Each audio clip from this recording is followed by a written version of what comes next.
یہ ماں کو اگر عظمت ملی ہے تو یہ بھی میرے محمد کے صدقے میں ملی ہے، سبحان اللہ۔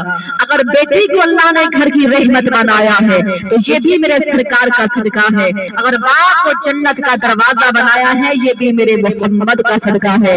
ارے غور کرو ایمان والی بہنوں، حضور آئے تو انسانوں کو جینے کا بھی شعور آیا۔ یہ بنے مکین و مکان تمہارے لیے، بنے دو جہاں ہے تو یہ بھی ہے تمہارے لیے۔ اگر ہمارے منہ میں زبان ہے وہ بھی ہے آقا تمہارے لیے۔ آج ہم آئے یہاں بھی تمہارے لیے، کل اٹھیں گے وہاں بھی تمہارے لیے۔ ہے بدن میں ہے جان تو وہ بھی ہے تمہارے لیے، دہن میں زبان تو وہ بھی ہے تمہارے لیے۔ پھر اس زبان سے ذرا میٹھی آواز سے کہہ دے سبحان اللہ۔ غور کرو، جب ماں کو ماں کا مقام ملا تو یہ بھی میرے محمد کا صدقہ ہے، سبحان اللہ۔ باپ کو اللہ نے مقام نصیب فرمایا تو یہ بھی میرے محمد مصطفیٰ کا صدقہ ہے۔ غور کرو، جب سرکار عالم صلی اللہ علیہ وآلہ وسلم کی دیوانیوں، یہاں تک کہ دنیا کا رشتہ جھوٹا ہو سکتا ہے، دنیا کا رشتہ دھوکہ بن سکتا ہے، بے وفائی ہو سکتی ہے، فریب ہو سکتا ہے، لیکن یہ ماں اور باپ کا ایسا عظیم رشتہ ہے، اس میں کوئی دھوکہ نہیں، اس میں کوئی فریب نہیں، اس میں کوئی دھوکہ نہیں، دکھلاوا نہیں۔ غور کیجئے یہ ماں کا مقام کیا ہے ایمان والی بہنوں۔ شاعر کہتا ہے دنیا میں مجھے جو کچھ بھی ملا ہے تو یہ میری ماں کی دعاؤں کا صلہ ہے، بلکہ ہمیں تو یوں کہنا چاہیے یہ میرے ماں اور باپ کی دعاؤں کا صلہ ہے، کیونکہ ماں باپ کی عظمت بڑی الگ ہے، ان کا مقام بڑا الگ ہے۔ کیونکہ میرے آقا صلی اللہ علیہ وسلم کے پاس ایک صحابیہ آتی ہیں، ارے غور کرو یہ ماں کا مقام کیا ہے۔ میری حضور کے پاس ایک صحابیہ آتی ہیں، کہتی ہیں یا رسول اللہ صلی اللہ علیہ وآلہ وسلم، میں اپنی ماں کی خدمت کروں، کیسے کروں؟ میری ماں تو نشہ کرتی ہے، میری ماں شراب پیتی ہے، میں اس کی بھی خدمت کروں؟ تو سرکار نے فرمایا ہاں، اگر تیری ماں بھلے شراب بھی پیتی ہے پھر بھی تجھے چاہیے تو اپنی ماں کی خدمت کر۔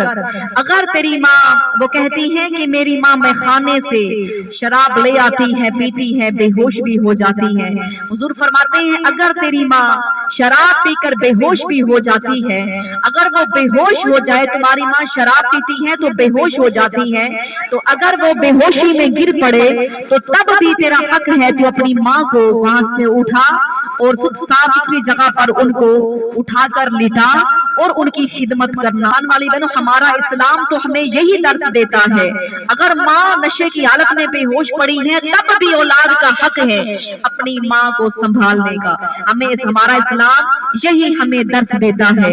غور کیجئے ایمان والی میری بہنوں، حضرت مالک بن دینار رحمت اللہ علیہ، اللہ کے ولی، جب اللہ کے گھر پہنچتے ہیں تو رات کو حج کر کے سوتے ہیں تو رات کو ذہن میں خیال آتا ہے کہ پتہ نہیں اللہ رب العزت نے حج قبول کیا ہے یا نہیں کیا ہے، تو رات کو خواب میں آواز آتی ہے کہ ہم نے سب کا حج قبول کر لیا ہے مگر ایک شخص ایسا ہے جس کا نام ہے محمد، حتیٰ کہ ہارون بن بلخی، اس کا ہم نے حج قبول نہیں کیا، استغفر اللہ۔ وہ شخص کی جب آنکھ کھلتی ہے تو خواب جب یاد آیا تو وہ دوڑتا ہوا کہتا ہے محمد بن ہارون کو میں بلخی کو ملنا چاہتا ہوں۔ جب وہ مالک بن دینار نے خواب دیکھا تو دن ہوا تو دوڑتا ہوا کہتا ہے کہ میں اس کو ملنا چاہتا ہوں جس کا اللہ نے حج قبول نہیں کیا۔ کیا راز ہو سکتا ہے اللہ نے اس کا حج قبول کیوں نہیں کیا؟ غور کیجئے گا، مالک بن دینار رحمت اللہ علیہ ڈھونڈتے ہوئے محمد بن ہارون بلخی کے پاس آنے لگے تو لوگوں نے کہا ارے وہ تو بڑا نیک ہے، پوری رات جاگ کر رب کو راضی کرتا ہے، ارے وہ تو بڑا نیک ہے، وہ تو پورا دن روزہ رکھتا ہے، پورا دن نوافل پڑھتا ہے، رات کو وہ قیام کرتا ہے، راتوں کو وہ جاگ کر رب کو راضی کرتا رہتا ہے، راتوں کو وہ جاگ کر رب کو راضی کرتا رہتا ہے۔ تو محمد ہارون بن بلخی کو جب ڈھونڈتے ہوئے مالک بن دینار پہنچے تو کیا دیکھا؟ اس کا ایک ہاتھ بھی کٹا ہوا تھا، اس کا ایک ہاتھ بھی نہیں تھا، وہ ہاتھ سے معذور تھا، اس کے باوجود بھی وہ بیٹھ کر عبادتیں تسبیحات پڑھ رہا تھا، عبادتیں کر رہا تھا۔ محمد بن ہارون بلخی کہتا ہے کہ آپ کا نام مالک بن دینار ہے اور آپ مجھے یہی پیغام دینے آئے ہو نا کہ اللہ نے میرا حج قبول نہیں کیا۔ آپ چونک گئے، لو بھئی اس کو کیسے پتا چلا کہ میرا حج قبول نہیں ہے، مجھے بتانے آیا ہے؟ मालिक बिन दिनार कहते हैं यार तुझे कैसे पता चला मैं ये बताने आया हूँ? तो वो कहता है 24 साल हो गए मैं हज करता रहा हूँ, लेकिन 24 साल के अंदर जब हज कर लेता हूँ तो कहने वाला कोई कहता है, मेरे कान में आवाज आती है कि तेरा अल्लाह ने हज कबूल नहीं किया। अस्तगफिरुल्लाह। 24 साल खत्म हो गए हज करते हुए, एक भी कबूल नहीं किया गया। तो मोहम्मद हारून बिन बल्खी कहता है कि आज नहीं 24 साल से ये मेरे साथ मसला मामला हो रहा है। तो मालिक बिन दिनार कहते हैं अरे बताओ तो सही कौन सा जुर्म कर बैठे हो, कौन सा ऐसा गुनाह कर बैठे हो कि 24 साल खत्म हो गए, तेरा रब हत्ता कि हमारा अल्लाह तुम्हारा हज कबूल क्यों नहीं करता? फिर उसने तब बताया कि मैं अपनी माँ का नाफरमान हूँ, इस वजह से। वो मामला क्या था, वो राज क्या था? वो कहता है जब मैं जवान हुआ मेरे पास बड़ी दौलत थी, बड़ा पैसा था, मेरा बाप बड़ा अमीर था।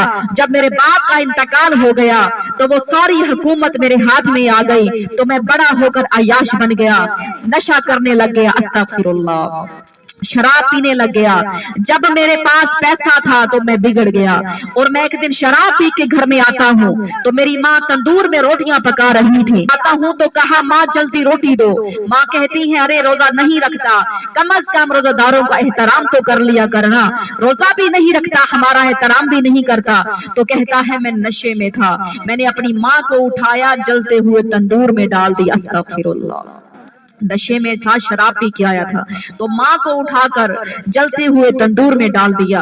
अब कहता है मैं तो बेहोश था, नशे में था, मुझे लोगों ने कमरे में बंद कर दिया, मेरी माँ अल्लाह को प्यारी हो गई।